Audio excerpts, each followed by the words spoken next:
दोस्तों नमस्कार। आप सभी का हमारे चैनल मैथ्स 956 में आपका स्वागत है। आज हम 8 ग्रेड अभ्यास पुस्तिका कक्षा 6 के अध्याय 8 दशमलव संख्याओं से संबंधित प्रश्नों को पढ़ेंगे। इसमें पहला प्रश्न है 8 रुपये 75 पैसे को दशमलव रूप में लिखिए। तो 8 रुपये 75 पैसे बराबर 8.75 रुपये, यानी पैसे को हमको पहले रुपये में परिवर्तित करना है। तो 1 रुपये में होते हैं 100 पैसे, तो 100 का भाग 75 में देंगे तो हमारा आएगा 0.75। इस प्रकार से हम अगर इकट्ठा करके लिखते हैं तो 8 रुपये 75 पैसे।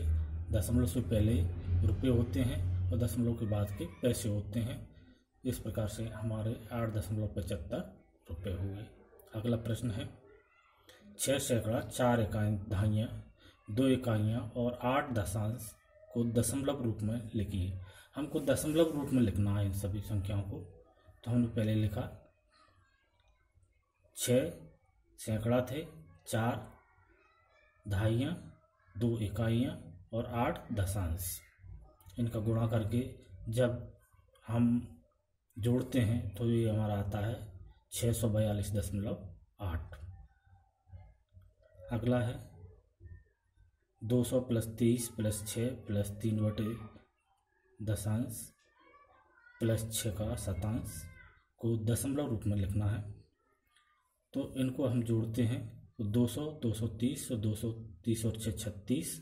अब 3 का दशांश है, दशांश मतलब 10 का भाग देना है तो 0.3 आया, और 6 का शतांश है मतलब 100 का भाग देना है तो 0.06 आया।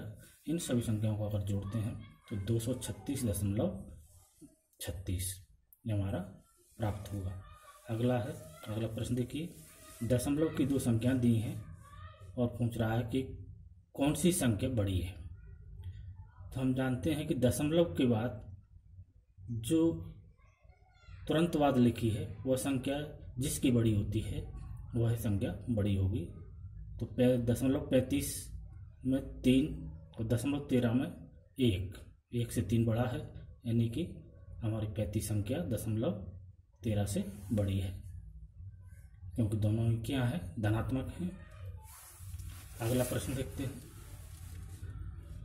अगले प्रश्न में आवाला 2 मीटर 45 सेंटीमीटर को दशमलव का प्रयोग कर मीटर में व्यक्त कीजिए।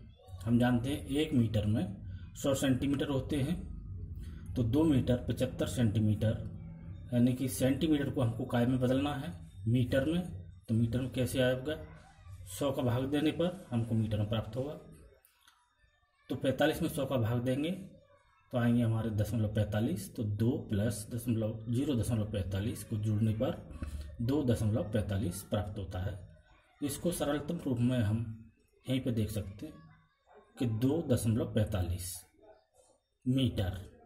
यहाँ जो सेंटीमीटर दिए हैं अगर दशमलव लगा कर लिखते हैं तो फिर वो मीटर में प्राप्त होते हैं। इस प्रकार बावाला है, ये पैसे की लिखा है 50 रुपये 75 पैसे बराबर 50 रुपये + 75 को 100 से भाग दिया तो रुपये में परिवर्तित हो गया, तो 50.75 रुपये इस प्रकार प्राप्त हुआ। अगला आवाला है 5210 ग्राम में कितने किलोग्राम होते हैं। तो हम जानते हैं कि 1 किलोग्राम में 1000 ग्राम होते हैं, तो 1000 का इस संख्या में भाग देना होगा।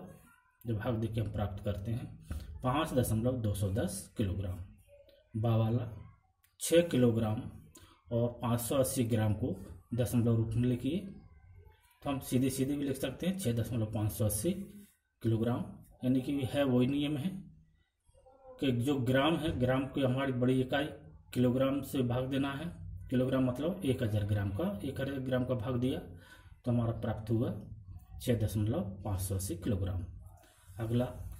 अगले में दशमलव संख्या दी हैं और इनको हमको जोड़ना है। दशमलव संख्याओं को जोड़ने के लिए हमको एक बात का ध्यान रखना है कि दशमलव जहाँ भी दशमलव लगा है जिस संख्या में वह हमारा एक सीध में आए। तो हमारा सवाल कभी भी जोड़ या घटाव का गलत नहीं होगा। तो हमने एक सीध में लेखा और जैसे जोड़ते हैं उसी प्रकार से जोड़ा, तो इस प्रकार से हमारा यह आंसर प्राप्त हो गया। अगले में है दशमलव का घटाव।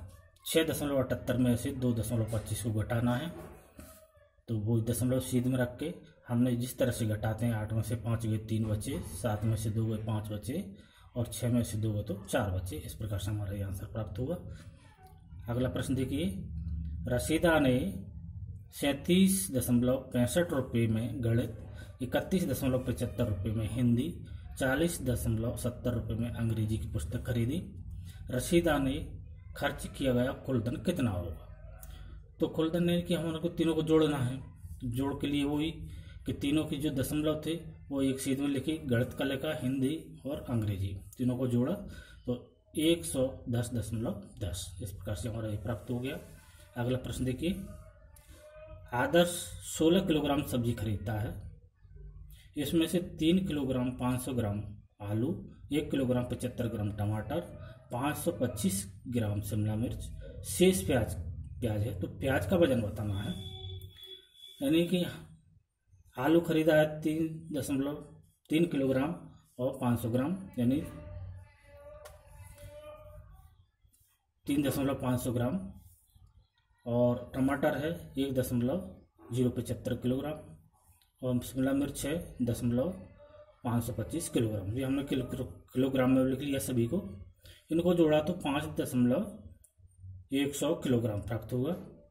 अब इसमें तीनों का वजन जो हमारा प्राप्त हुआ है उसको कुल सब्जी 16 खरीदी थी उसमें से घटाएंगे तो हमारे प्याज का वजन भार ज्ञात हो जाएगा। तो हमारा 5 घटाया तो 10.900 किलोग्राम ये प्याज का भाव प्राप्त हुआ। इस प्रकार से हमारा ये अध्याय पूर्ण हुआ। धन्यवाद।